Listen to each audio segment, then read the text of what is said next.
YouTube.com/Tim Westwood TV.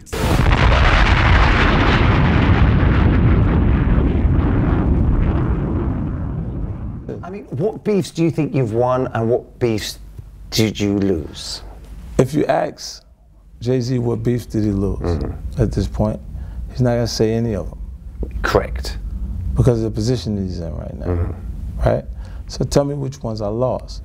When these guys will be gone, and I'll still be here, a part of it, and participating in how the culture functions. Absolutely. When you can't even figure out what they're doing. Like, we'll be watching their VH1 special. Where are they at that point? You know what I'm saying? Like, it's...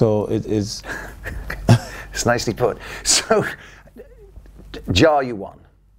Kanye.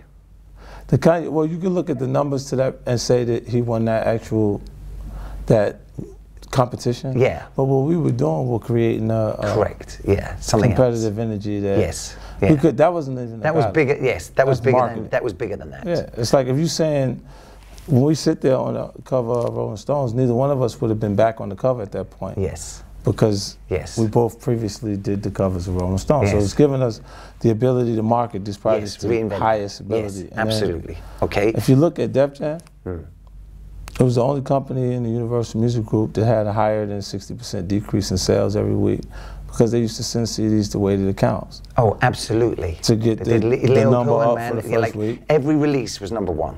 Every release was #1. And then the second week sales with the returns. Based on that, yeah. So it's got mad warehouses of all CDs and vinyl.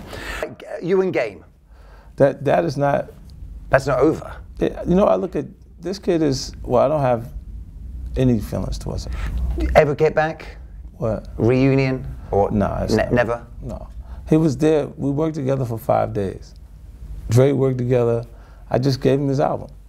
The first record, that's it. And then from there, it's enough confusion that going on. Exactly. I wouldn't. It's not going to get better. Yeah, I don't want to work with him. No. You and Little Wayne. Wayne, we cool. He just did a record for Kid for me. Yeah, yeah. That, you know, ejected.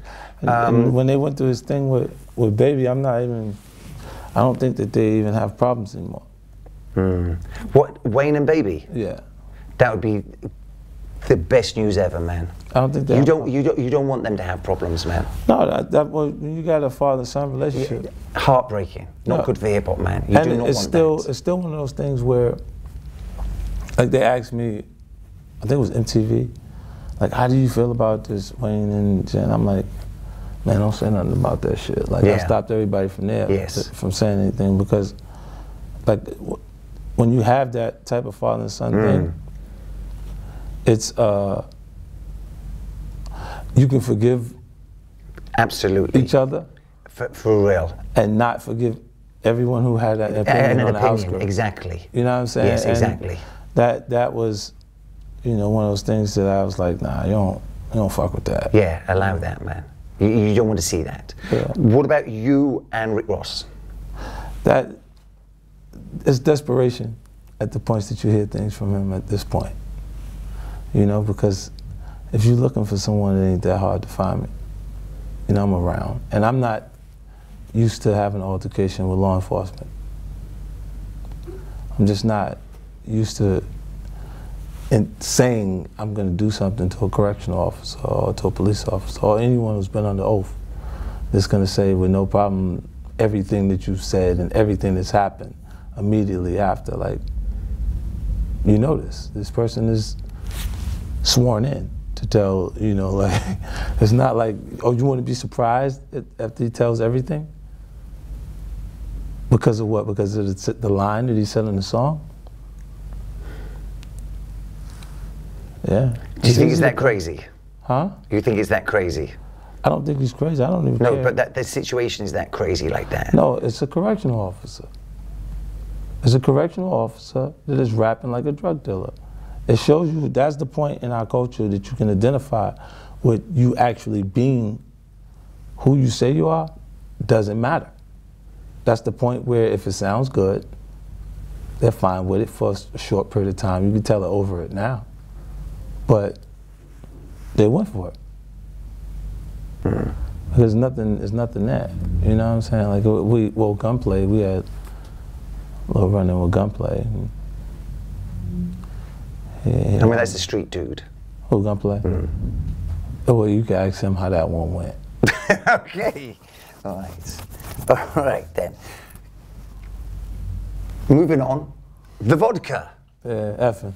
Yeah, and you don't effing mess with Diddy's juice, do you? I don't be sipping on Diddy's juice, man. We don't. I mean, it's time for things change. Hey, you know what I'm saying? They had this run. Let's just see I'm up 51% while they down. Exactly. So Effen is freaking doing it right now? Exactly. Anyone in the spirits business will tell you it's the fastest growing premium vodka, and they haven't seen anything like that before. Exactly. Now, did you create that, or was it there and you took it over? It was there and I took it over. Okay. Did a lot of market research to find it? But that took some time before I decided which product. Exactly. A lot of drunken nights?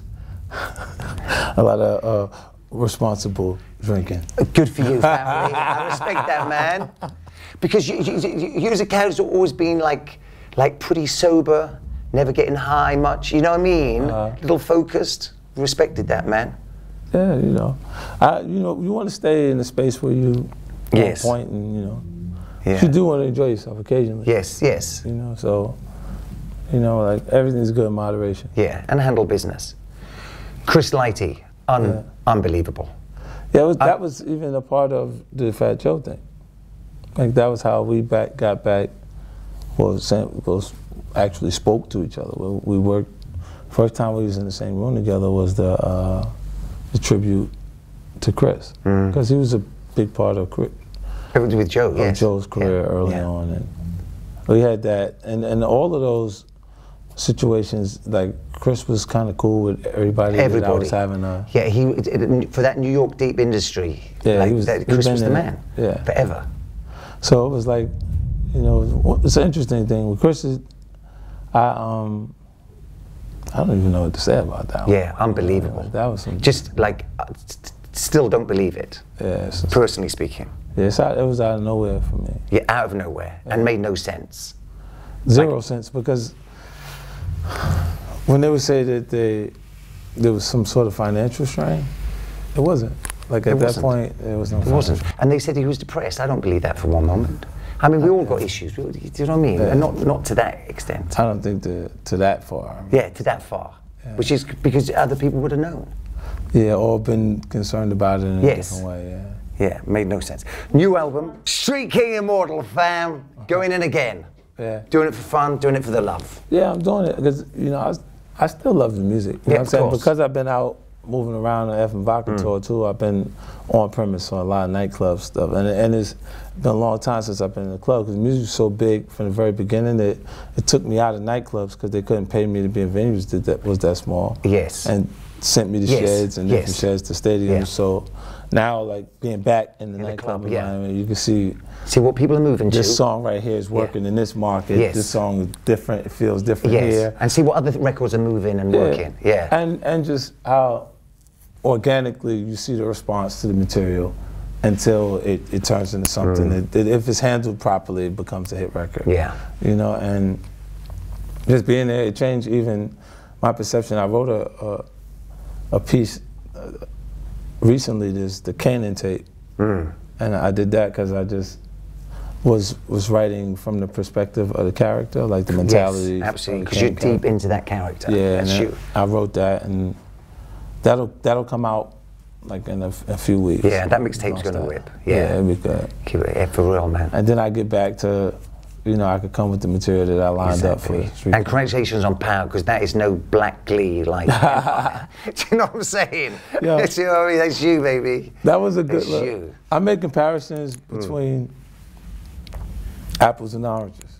You know what I'm saying? But to compete is the success of both shows. Yes. Was a huge success. So it's that competition of which one is better.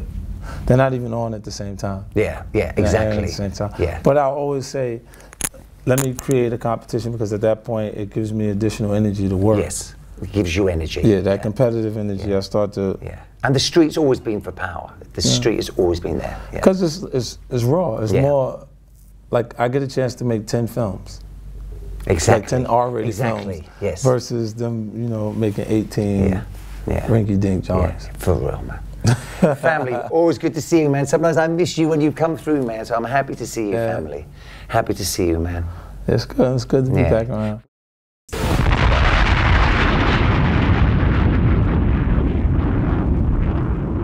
YouTube.com/Tim Westwood TV.